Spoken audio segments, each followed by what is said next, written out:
Good morning, and once again a very warm welcome from me, David Aird, and the rest of the Heart of the Matter team. We're pleased that you've dropped in once more, and we hope that you'll be able to stay with us for the next hour at least, as we bring you an interesting studio guest and some inspirational music. We kick off with a piece that will point you in the direction of our guest's early roots. It's called In the Firing Line, one of the Salvation Army marches, after which Harvey Stalker will introduce our guest for today.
Good morning, everyone. It's a pleasure to be with you again on Heart of the Matter, the programme that comes to you winging from Midlothian in Scotland and makes its way across central Scotland, north and south of there, and actually around the world. And we know that there are people far from here in Australia or Canada who listen in. So wherever you are and whoever you are most welcome here today. Now, as ever, we have an interesting guest, and he's going to share with us something of his life and what's important to him. And his name is Richard Lucas. Richard, welcome to Heart of the Matter. Great to be here. Thanks for inviting me. Well, it's good to have you here. Now, Richard, I think you first saw the light of day in the potteries in Middle England. That's right, in Stoke-on-Trent, between Birmingham and Manchester. That's where I was brought up. So born in 1968 there, into a family of Salvationists. There are several generations of members of the Salvation Army on both sides of my family. Now, the Salvation Army, of course, is a worldwide organisation now, but it was founded by William Booth in the 19th century, and his motivation was essentially a Christian one, wasn't it? Very much so. He was an evangelist. He presented the gospel of Jesus, but he also engaged in social action, helping homeless people, alcoholics, in London in a period when there really was a desperate need. And the Salvation Army made a huge difference in the lives of a vast number of people in Britain and beyond. Certainly did. And today it's noticeable if there's a tragedy of some sort or people are in distress in some serious way, the Salvation Army are among the first to be there to offer help. Yes, I think that work, that emergency support is the tip of the iceberg. Around the country, hospitals, schools, in this country, hostels, homes for elderly people, the missing persons service, and the Salvation Army is also involved in tackling modern day slavery as well. That was an issue that was close to William Booth's heart. He took some action about that in his day, and the Salvation Army has continued that tradition and are involved in it as a contemporary issue. Now, just say a word about that, because I think some people would be surprised to learn that there is such a thing as modern day slavery. What is that? A lot of it is people who find themselves, people from poorer countries who find themselves in richer countries, and they've often been tricked into coming there. They're tricked with an offer of lucrative employment, and then when they arrive, they're in debt to pay for their ticket, and then they're exploited and told they need to work in order to pay off the debt. And then that work, sometimes it's sex work or other sorts of work. Mm-hmm. And people are trapped in it because they do have this debt and they don't have access to legal advice and the sort of support that would enable them to escape from it. Just going back to William Booth, just a quick story about him. In his day, he was concerned about young girls being trafficked, as they call it now, being brought into Britain. So he set about with some allies to actually buy a young girl to demonstrate that this was possible in Victorian England. And they did it, and then went to the newspapers with it, and it was a huge scandal in Victorian England, and it raised consciousness of the issue, and it was dealt with, and laws were changed and progress was made.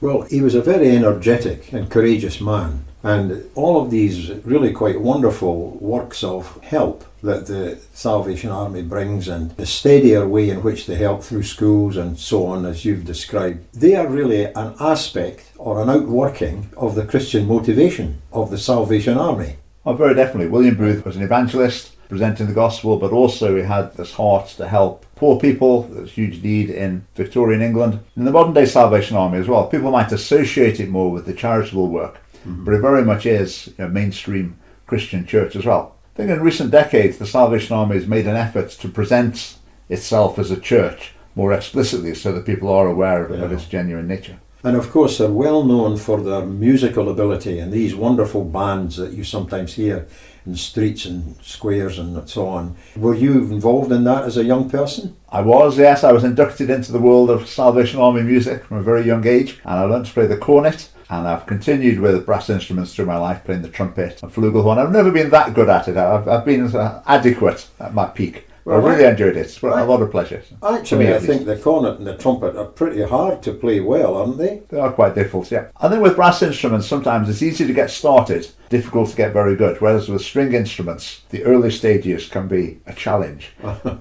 So, you're raised in a family that were very much engaged in the Salvation Army, going back more than one generation. Yes. So it's in your genes, so to speak.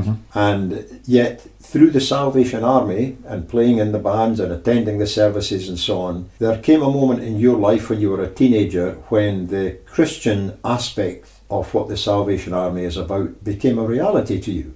Yes, the thing I really appreciate of my time in the Salvation Army as a young person was that the Christian message was presented really clearly. So each Sunday I might have been more focused on the music and my friends, but it got to the sermon slot and the gospel was presented in a way that I really understood, and the challenge hit home to me. It was a long time till I responded to the challenge. It wasn't until I was 16 away at a Salvation Army summer camp that I finally decided that was the direction I wanted to head in. Right, and that was an important beginning. It certainly was, yeah, a turning point in my life, and I think my life since then, that decision has changed it completely. Without that decision, my life path would have been completely different. It's been like a golden thread, really, that's run throughout the whole of your life, right up until this very moment. Yeah, absolutely. I'll go where you go, I'll go where you go, I'll go where you go to some foreign land.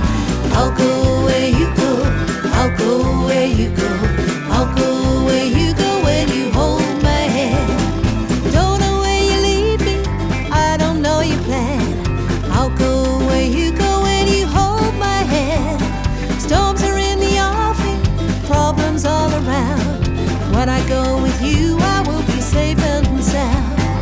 I'll go where you go, I'll go where you go, I'll go where you go to some foreign land. I'll go where you go, I'll go where you go, I'll go where you go when you hold my hand. There are new horizons before me every day. I'll go with you if you show me the way. Times when I'll be hungry, times when I'll be poor. With you there beside me, I can't ask for more. I'll go where you go, I'll go where you go, I'll go where you go to some foreign land. I'll go where you go, I'll go where you go, I'll go where you go when you hold my hand.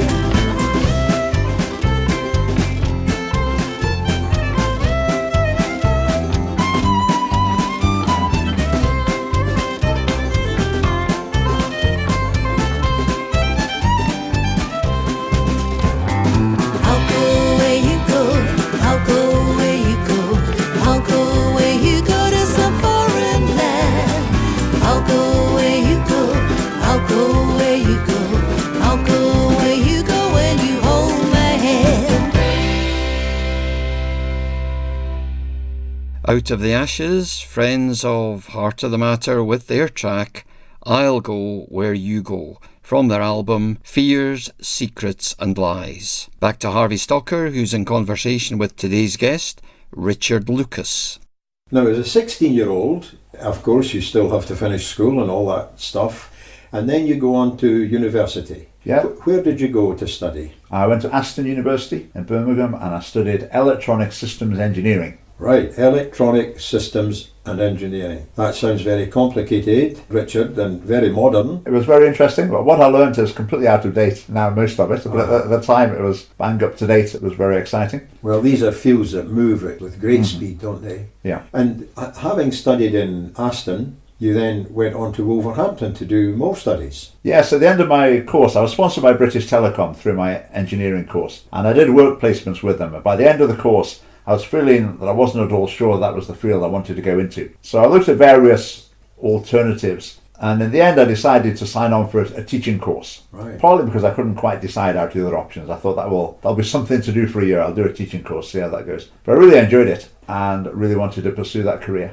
Right. Now, while you were at university, you went there as a young man who had already made a commitment to faith in Christ. How did you find university? Was it an encouraging environment or a difficult environment for a young Christian? My experience was that it was very, very encouraging. I went from 2 years at home while I was a Christian where I really kept it under wraps and my faith really didn't influence my life hugely. But then at university, the church I went to, Salvation Army there, was great. They looked after students really well. But I also got involved with the Christian Union, and that was very influential on me. There are quite a few Christians of my sort of age or a bit older who are very mature in their faith. And I took part in activities that were different from things I'd done before. They had a mission week at the university during my first year that involved knocking on doors, engaging in conversation with friends in the corridor about faith, and I really found that fantastic. We saw some fruit from it, not masses, but saw fruit from it, and I really enjoyed taking part in that. I really saw God work through it.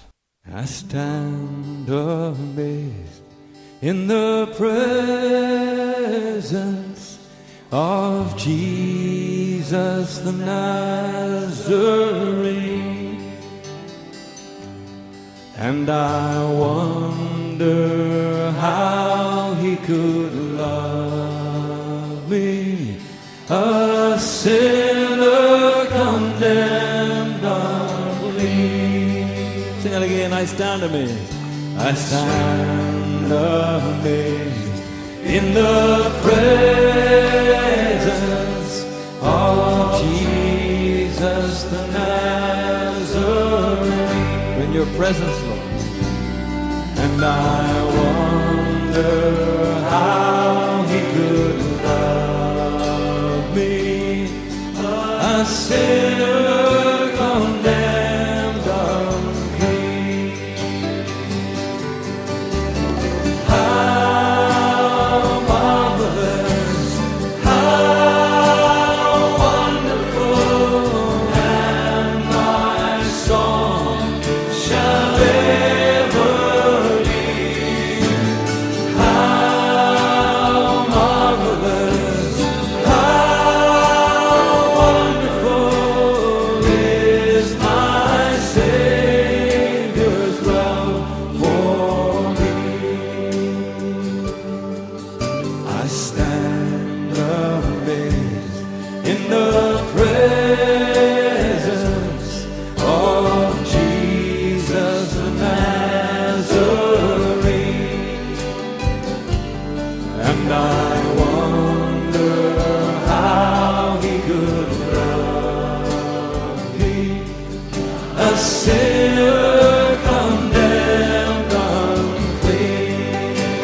Oh, how marvelous, how wonderful, and my song shall ever be.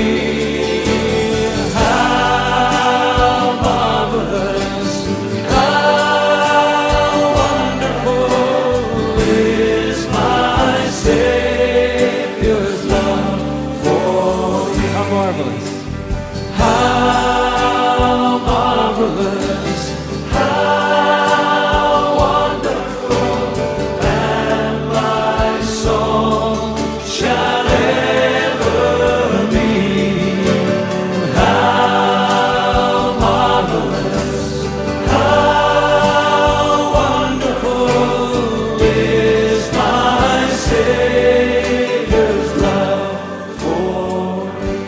Robin Mark with the powerful I Stand Amazed. A great mix of music coming to you this morning on your own Heart of the Matter. Back to Harvey and today's studio guest, Richard Lucas. Thanks, Harvey.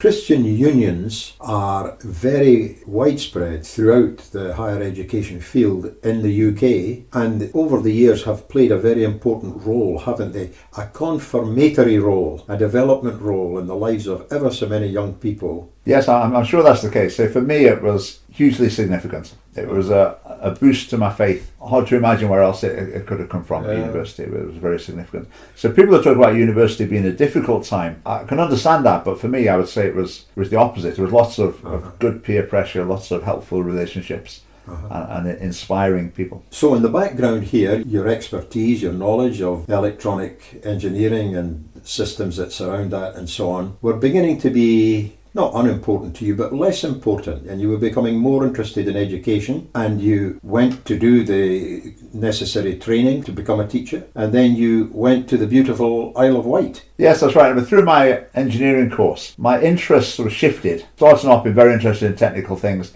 but I developed more interest in theology and philosophy. So by the end of the course, I was probably spending as much time reading about things unrelated to the course. I passed my course, that was fine. I'd enjoyed the teaching practice very much. So I applied for jobs around the country and got one in a little boarding school on the Isle of Wight, the eastern corner of the Isle of Wight, by the sea, more or less its own beach. It was idyllic. I really enjoyed it. Sounds idyllic. A great place to live. Was it anywhere near Cowes? No, Cowes is at the north. We were at the far eastern corner of the Isle of Wight. You didn't get involved in yachting at all? No, I have done since, only once. No, not while I was on the Isle of Wight. You did it from the shore? Yes.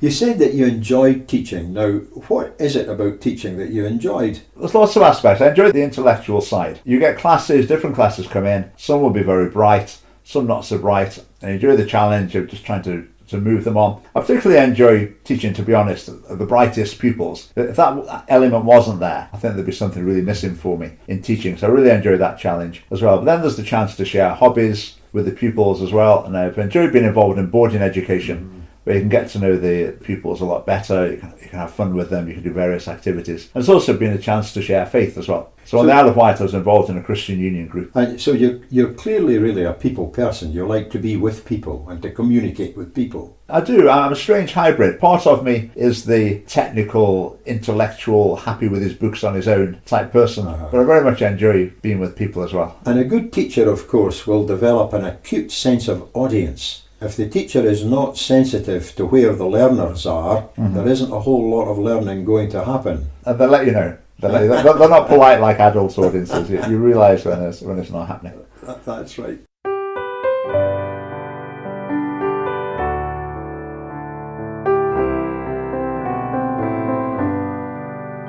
I'd rather have Jesus than silver or gold.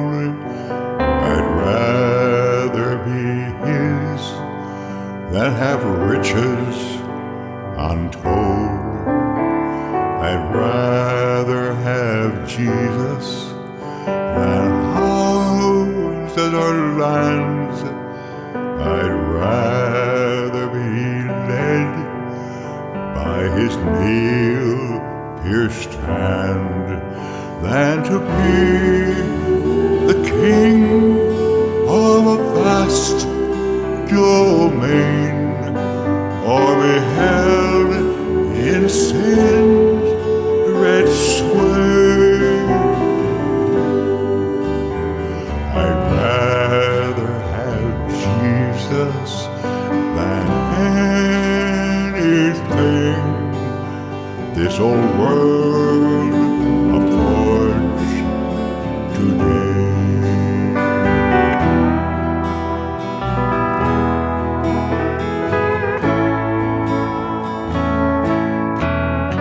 I'd rather have Jesus than men's applause. I'd rather be faithful to his dear cause. I'd rather have my Jesus than worldwide fame. I'd rather be true to His holy name, than to be a king of a vast domain, and be held in sin's dread sway. I'd rather have my Jesus than anything this world affords today.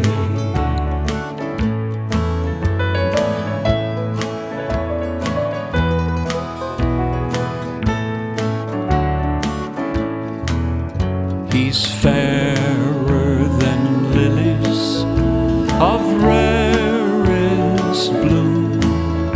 He's sweeter than honey from out of the comb. He's all that my hungering spirit needs. I'd rather have my Jesus and just let him lead, than to be a king of a vast domain, and be held in sin's dread sway. I'd rather have my Jesus than anything this world affords today. This old world affords today.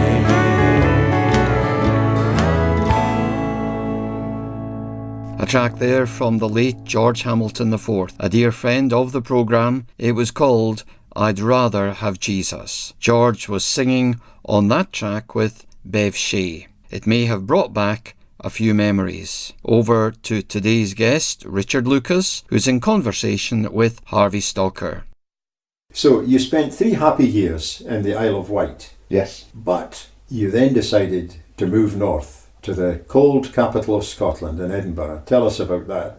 Yeah, so on the Isle of Wight, I felt I wanted to move to a bigger school, maybe a more academic school. And I felt that God was saying it was time for a shift as well. And I felt that God was saying that I was to go to Edinburgh. So not being entirely obedient, I applied for jobs all over the country just in case I'd got that wrong. And eventually I had an interview at one school in Stamford in England. Then I came up for my interview in Edinburgh. And the school in Stamford, they phoned me up while I was in Edinburgh and offered me the job and tried to bounced me into accepting it and pulling out of the application at the Merkston Castle School. But because I felt God had led me towards Edinburgh, I turned that one down, went through the interview process, got the job in Edinburgh. So you stood firm. Well done. Good man. Now, you said a very interesting thing there. You said that you felt that God was calling you, leading you. Just exactly how does that work? That's happened at different points in my life in different ways. I would say that time it was a build-up of awareness. I don't remember how it started, but I remember a phase where it seemed like everywhere I looked there was a reference to Edinburgh. And I actually came to Edinburgh on a day trip during my time on the Isle of Wight. I was on tour with a Christian band and we came to Edinburgh. We had a free day and I absolutely loved it. And I remember getting on the coach after and saying, right, this place is so amazing. I'd love to live here. But then I think that grew into be more than that. It grew into a leading. And looking at my life now, with what I'm doing now, being in Edinburgh is the right place to do it. I mean, if I was in Stamford, if I'd taken the job there, then what I'm doing now wouldn't be possible. So then God had the long view. And so you became a teacher in Merkston Castle School, which That's of right. course is a famous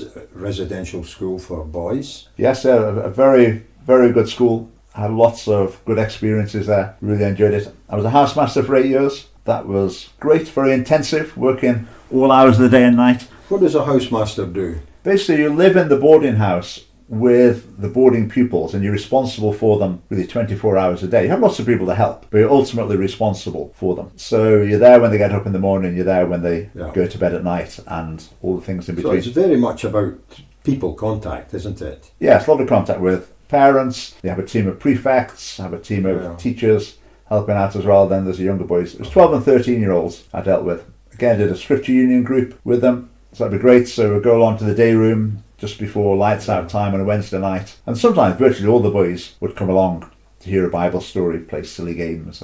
And in your capacity as a teacher, you were teaching what? Mathematics? Basically just maths. I've taught other subjects a little bit, but basically just maths at Merkston. Yeah. So your engineering experience has clearly been extremely useful. Yes, within the maths I tended to focus on the mechanics side as well. But at Merkston there's some very, very bright boys. Yeah. So the A set further maths class were very, very sharp. It was quite a challenge to be a step ahead of them. Challenge didn't always manage, but I really enjoyed that. And of course Merkiston, through the famous Napier, Yes. has had a connection with mathematics for centuries. That's right, yeah. Merkston Castle School, well, not when it was founded, the first building it occupied was Merkiston Tower, which is a holy corner. You can just see it within the Napier University buildings. And that's where Napier used to live, the discoverer of logarithms, Yes. a theologian too. Yes. Very interesting character, well worth a bit of research, quite a colourful gentleman. A remarkable man, yes.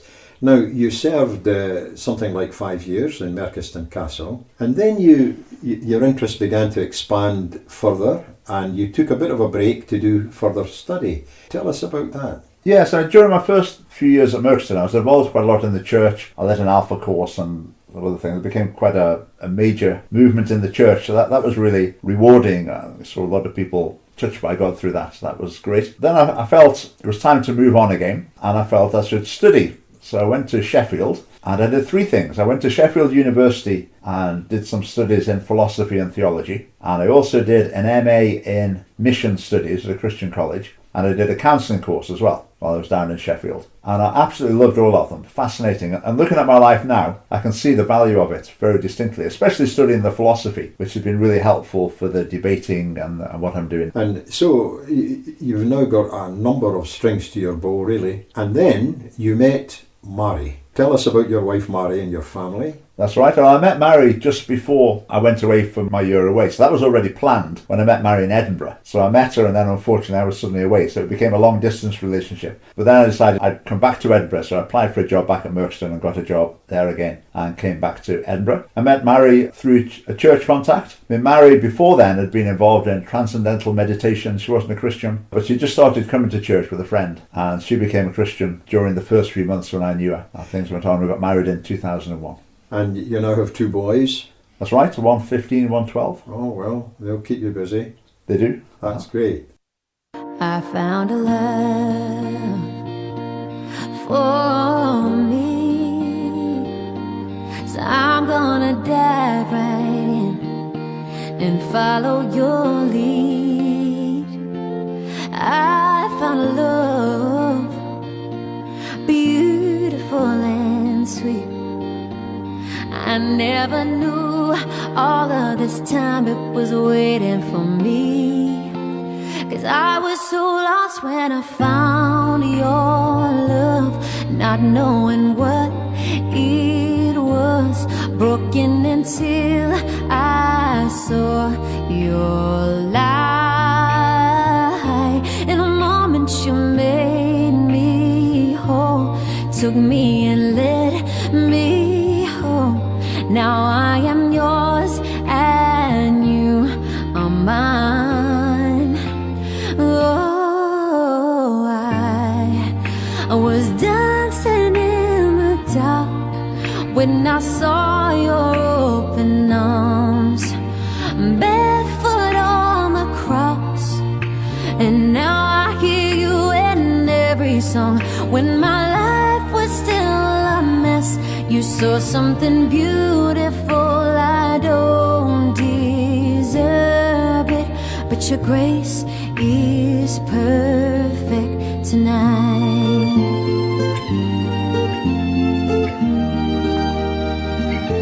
Well, I found a Savior, stronger than darkness.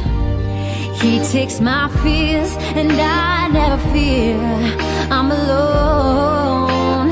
I found a Savior to carry more than just my secrets, to carry love and every burden in my soul. And I was so lost when I found your love, standing against all odds. And I know I'll make it through. 'cause what was once lost is redeemed. A heart once in chains, now free, and I'm not afraid to testify.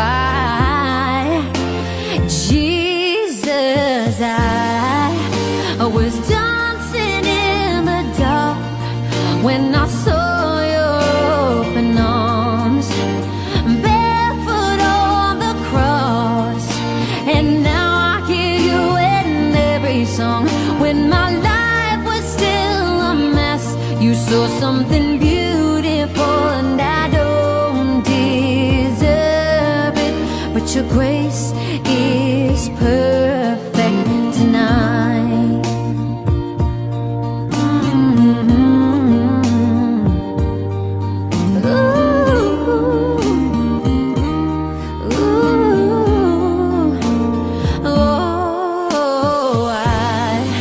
When I'm dancing in the dark, I will raise my weary arms and thank you for the cross and the grace that's enough for anyone. When you found me in a mess, you saw something beautiful, and I don't deserve it, but your grace is perfect. I don't feel worth it, but your grace is perfect tonight.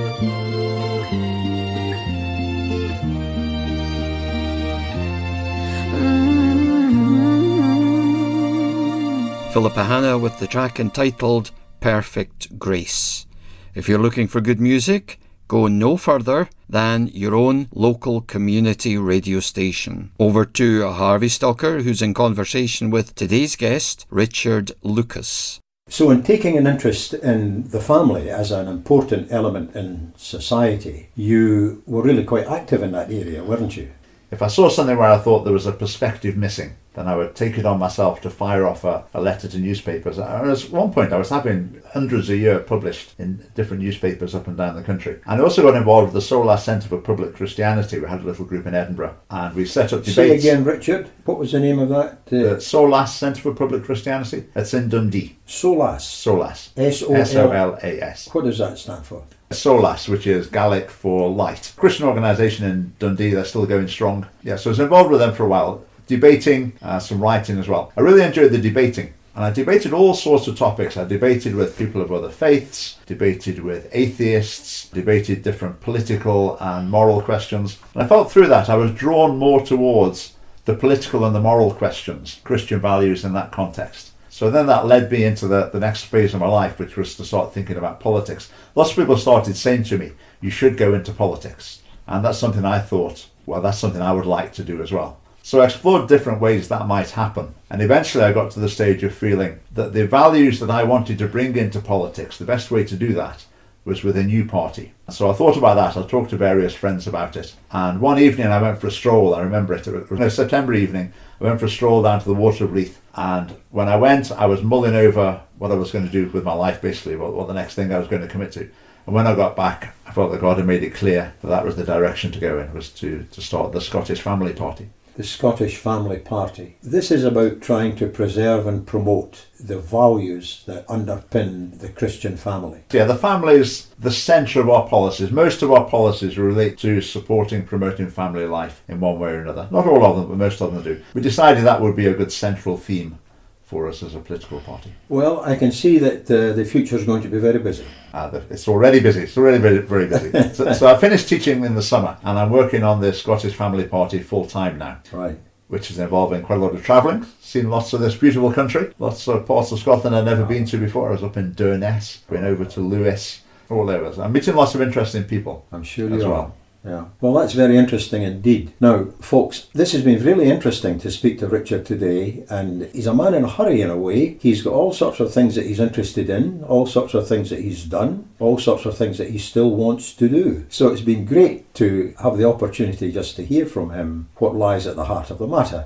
And would it be fair to say, Richard, that at the heart of the matter is your Christian faith? Yes, and the story I've told of my life, how different would it be if you took out my Christian faith. I think it would be completely different. Yeah. Each stage has been led by God, but particularly what I'm doing at the moment, if it wasn't for my Christian faith and my Christian values and God's leading in it as well, I wouldn't be doing anything remotely like what I'm doing at the moment. Who knows what I would be doing? But what I'm doing, I'm absolutely loving, and I'm exactly in the right place, Right. doing what I want to do. So really enjoying it and feeling that it's my calling, if you like, as well.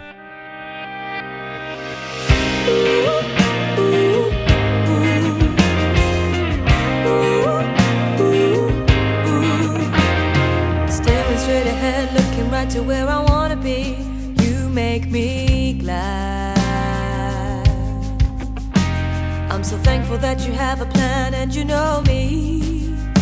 You gave me this dream and you helped me to see.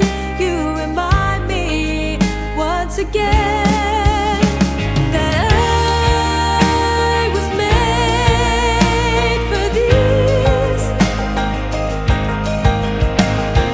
I was made for this. Even though it won't be easy, I know what you spoke into my heart, that I was made for this. You set me apart.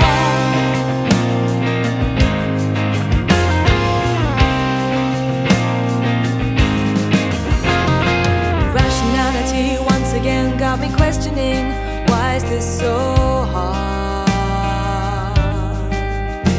Doesn't have to be this way, but recently doubt is deafening. You gave me this dream and you helped me to see. You remind me once again that I was made for this. I was made for this. Even though it won't be easy, I know what you spoke into my heart, that I was made for this. You set me apart. Set me apart. Set me apart. Set me apart. You gave me this dream and you helped me to see. You remind me once again that I was made for this. Set me apart. I was made for this. Even though it won't be easy, I know what you spoke into my heart, that I was made for this. You set me apart.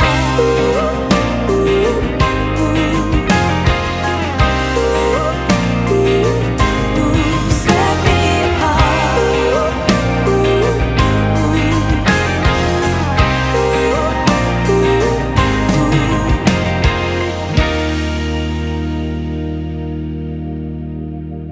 Chloe Reynolds, a past visitor to the programme, with her track Made for This. Back for the final time to our guest, Richard Lucas, who's in conversation with Harvey Stocker. Now, I believe that you have a verse or two from the Bible that have spoken to you and you want to share them with us. That would be good. A couple of verses I've chosen are from Psalm 37. Now, one of them, I remember reading it when I came up for my interview at Merkston Castle School. I remember waking up on the sleeper train, getting my Bible and just reading the next psalm or whatever. And this verse jumped out at me. Delight yourself in the Lord, and he will give you the desires of your heart. Because I really wanted to come to Edinburgh. I felt that's where God was saying I was going to be. But there was an interview between me and what I saw as what God wanted there. And that verse really spoke to me. It reassured me as I was going into that day of interviews that things were going to work out and unfold the way that I thought God wanted. I'll just read the verse and the one before it as well. Trust in the Lord and do good. Dwell in the land and enjoy safe pasture. So live the way God wants, trusting in God. Delight yourself in the Lord, worship him, praise him, and he will give you the desires of your heart. And I say that's the experience of my life. When God gives me the desires of my heart, it's not necessarily exactly what I wanted in different situations. Not everything turns out in the ideal way. But in terms of the deepest desires for purpose and meaning, for relationships, then I think God does give us the desires of our heart, and that's my experience through my life as a Christian. Richard, it's been a privilege to speak to you today and to hear your story. You've had a busy life, and I can see the busyness is not over. You're a busy man right now and will be in the foreseeable future. So thank you very much for sharing with us today. Thank you. When peace like a river attendeth my way, when sorrows like sea billows roll, whatever thou hast taught me to say, it is well with my soul. It is well with my soul. It is well with my soul. Though Satan should buffet, though trials should come, let this blessed assurance control, that Christ, yes, he has regarded my helpless estate, and has shed his own blood for my soul. It is well with my soul. It is well with my soul. My sin, oh, the bliss of this glorious thought. My sin not in part, but the whole. Every bit, all of it is nailed to the cross, and I bear it no more. Praise the Lord, praise the Lord, oh my soul. It is well with my soul.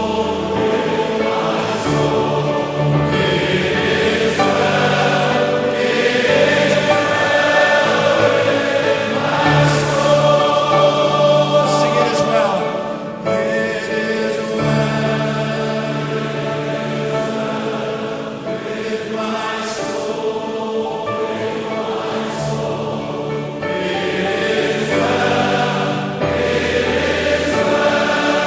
with my soul. And Lord, haste the day when our faith shall be sight. The clouds be rolled back as a scroll. The drums shall resound, and the Lord shall descend. Even so, A real classic. It Is Well With My Soul. A live recording coming to us today on Heart of the Matter from Sovereign Grace and Bob Kauflin. Thanks to our guest Richard Lucas for sharing time with us today, and aim to be with us again same time, same place on FM or online, or find us at Catch Up through heartofthematter.biz or on Mixcloud at Heart of the Matter, and look out for the Jigsaw logo. We now head over to Jad Gillis, who is sharing something of the inspiration behind Hillsong United's track entitled As You Find Me. Thanks, Jad. As You Find Me is it's a big song. I mean, I guess it really does kind of give everybody's got a little bit of their own testimony in that song, I think. The cool thing about it is we got Taleli, who he was involved in United when I first got involved and had been for a while. He does the lead vocal on it, which, to be honest, made us all cry. So that was pretty special in itself because, everybody's got a story and everybody's got a time when they made mistakes or when they fell short of who they needed to be or whatever. Everybody's got the anecdotes. I love the simple truth of the chorus. You love me as you find me. Nobody has to dress up or pre-qualify for the love of Jesus. He already loved us before we'd even messed up or before we even came into this world. I was yours before I was lost. I think that's kind of like the most awesome. I think it's really cool. So yeah, it's really deep song. I wouldn't want to get too far into it without Joel being here because it's a very personal song for him, but I think we all have connection to it as far as our own testimony goes. I've been strong and I've been broken within a moment.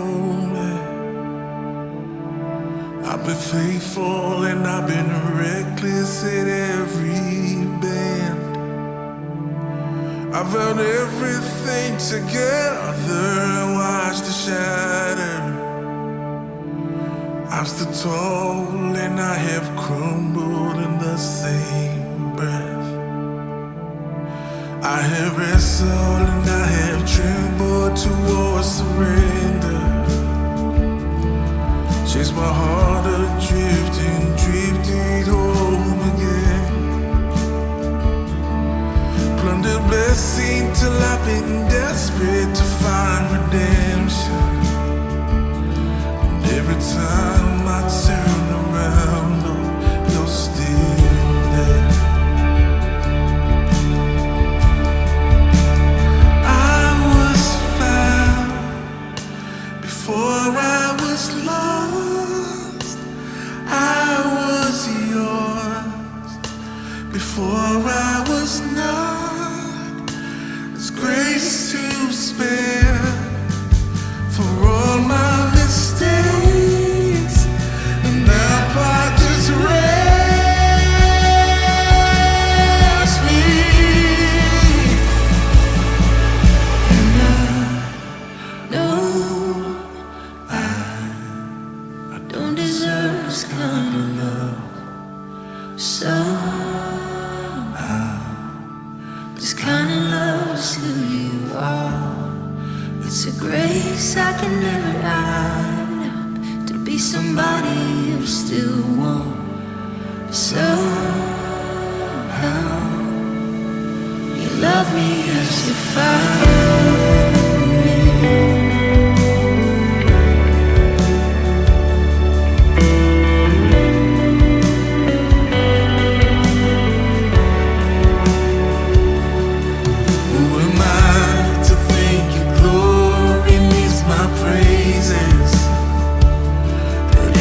Borrowed breath is yours, Lord, take it all. You are faithful and you are gracious, and I'm just grateful to think you don't need a single thing, and still you want my heart. I was found before I was lost. I was yours before I was not. You wear the scars for all my mistakes, and that part just rests me. And I know I From Hillsong United, we hear a brand new track from Mallory Hope. Enjoy.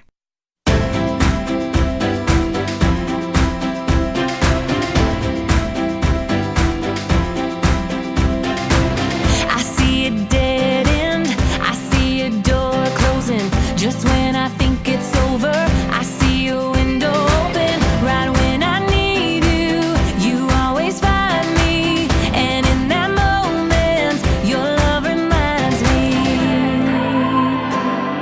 Your love reminds me. This mountain's climbable, this river's crossable. Nothing's impossible, you will make a way. Through every circumstance, I'm held inside your hands day after day. You will make a way, I'm not afraid.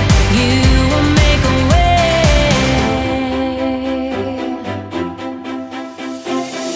There's nothing too big, nothing you can't do. Even the grave could not overcome you. You show your strength when I'm at my weakest. I find in you, God, nothing is hopeless. Nothing is hopeless. This mountain's climbable, this river's crossable. Nothing's impossible, you will make a way. Through every circumstance, I'm held inside your hands day after day. You will make a way, I'm not afraid. You will make a way. You will make a way. You split the sea and you rolled away the stone. You love the outcast, you bring the orphan home. You rescued my heart, I'll never be alone. No. This mountain's climbable, this river's crossable. Nothing's impossible, you will make a way. Through every circumstance, I'm held inside your hands day after day. You will make a way.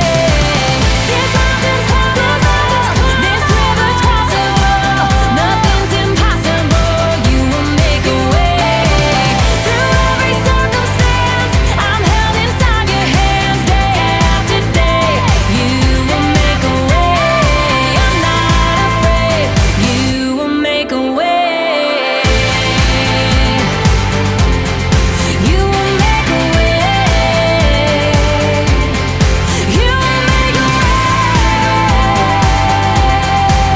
I know you will make a way. That was Mallory Hope with her recent track, You Will Make a Way. Thanks again to all our musicians and to everyone who has had a part in today's broadcast. Do feel free to contact us through the website at www.heartofthematter.biz. This is David Aird winding the programme up with the Cambridge Singers and Lo He Comes with Clouds Descending. Inspirational.